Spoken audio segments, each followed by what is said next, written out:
16. Cortex in Crash 2. The fact that this is the final boss in the game is just sad. Beat this under 20 seconds just hitting him 3 times using the jetpack to chase him.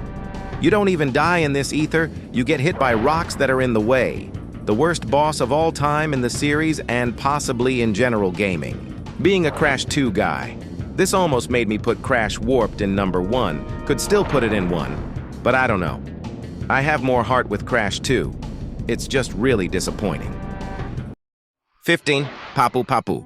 I mean, it gives it charm being the first ever boss fight, but same with Cortex, you can beat him under 20 seconds, but at least he's more deadly than Cortex in 2. It's not a bad boss, but not great either. Papu Papu can be threatening with his beating stick, whatever that is, but all you gotta do is jump on his head 3 times. Also, you can jump on his head while he is spinning too, which is why it's short. But Papu Papu is a legend for being the first Crash boss ever. 14. Pinstripe. As a kid, I loved this boss fight and put it above the others in the first game. But now, I don't know. It wasn't really a challenge, really. He has a lot of hit points, which makes the boss fight longer.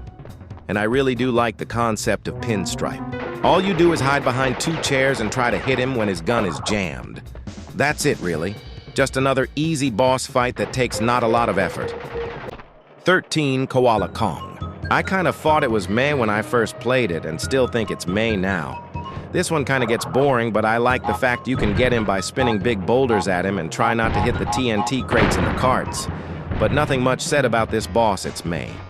It does get challenging by having to avoid the TNT that comes down on you and try to avoid them. The level design of this boss fight is pretty nice looking too. 12. Tiny Tiger from Crash Warped. Okay, I know this one might get shit on for being this low, but honestly, it's just alright for me. I don't know why. But I found the first Tiny Tiger boss fight in Crash 2 better for some reason, maybe a bit biased. I really dig the lions in this boss where you avoid, but I don't know. Just think the others are better. I think it gets a spot for the difficulty, and I do find it a bit fun, but it is an easy first boss. I think the dodging part is why it's lower. Don't hate me. 11. Ripperoo from Crash 2. When I was a kid and first played this boss, I was pissed at the fact somehow Roo wasn't dead, even though I killed him in the first. Just a lil childhood fact, lol. Think we are at the stage where I think the boss levels are fine and just straight up awesome. Ripperoo from Crash 2 is a very great first boss. Easy. Yes. Easy first time playing it. No. This boss screwed me over so many times as a kid. But once you figured out the patterns, it's easy as shit. But credit on being the better first boss, I thought he was nice. The nitro boxes is where it gets difficult. But overall, nice boss. 10. The Komodo Brothers. I don't know why, but kinda like this one is one of the less known bosses and people put this low. But I love how bright this boss fight is and the idea of it. It ain't challenging, but I thought the bros were fun. Avoid Mo throwing swords and avoid a spinning Joe. Thought that was a funny concept. I think the hilarious part is spinning Joe into Mo. I think the Komodo Bros should have some respect. Also, I really dig the Komodo Bros theme music a lot. 9. N Trophy. This guy was threatening as shit in Crash Warped. Also, anyone else called him N Trophy? No, just me. Anyway, this is a nice platforming boss fight. I was surprised he was actually the 3rd boss in the game, since he created the Time Twister. Gotta avoid his lasers and his flying clocks. The clocks had better detail on the Insane Trilogy, LOL. Also, I fucking love how he changes the locations of the fight. I think he is a good boss fight and adds a bit of challenge and has the better difficulty.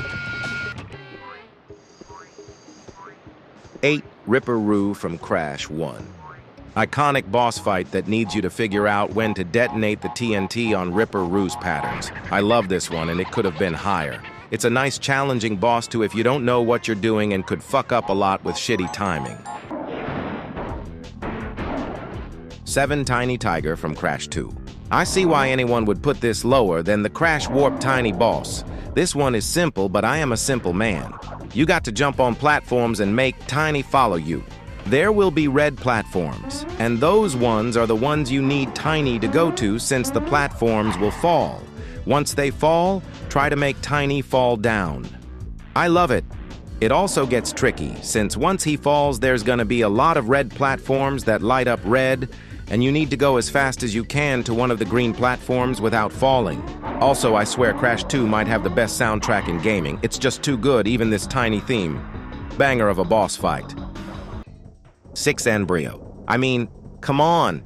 This one was cool as fuck. You need to try and not get hit by Brio's potion. The purple ones you get hit instantly. The green ones are little blobs you have to jump on and lose Brio's health. Also, he turns to the fucking Hulk. It's an insane Crash 1 boss fight, and I really do enjoy it. 5 N-Gin from Crash 2. The last Crash 2 boss in this list is N-Gin. I like the story of Crash not knowing who N-Gin is, so he just destories his robot with Wumpa. Yes, Wumpa is what destroyed the big robot. But damn, isn't it badass? Try to avoid N-Gin's big lasers and try not to fall on falling platforms in the end. It gets long, but it's quite an enjoyable Crash 2 boss. And being my favorite in the game. Or Cortex from Crash 1. Insanely intense final boss, even with that sick music. One of my favorite boss themes. I love how he do all this avoiding Cortex ball blast things on a blimp, looking at the castle on fire. It's so fucking good, man. It's very challenging, and it will be all worth it beating the game. And that was the last Crash Bandicoot 1 boss on the list, which means Crash Warped has the best bosses, only having 3 left. 3 Cortex from Crash Warped. The Cortex fights just keep getting better. Not Crash 2 though, but holy shit.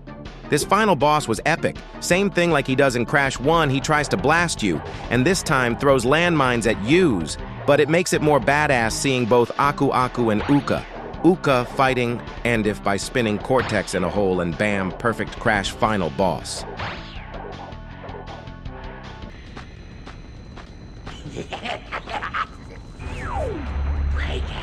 2 Dingo Dial.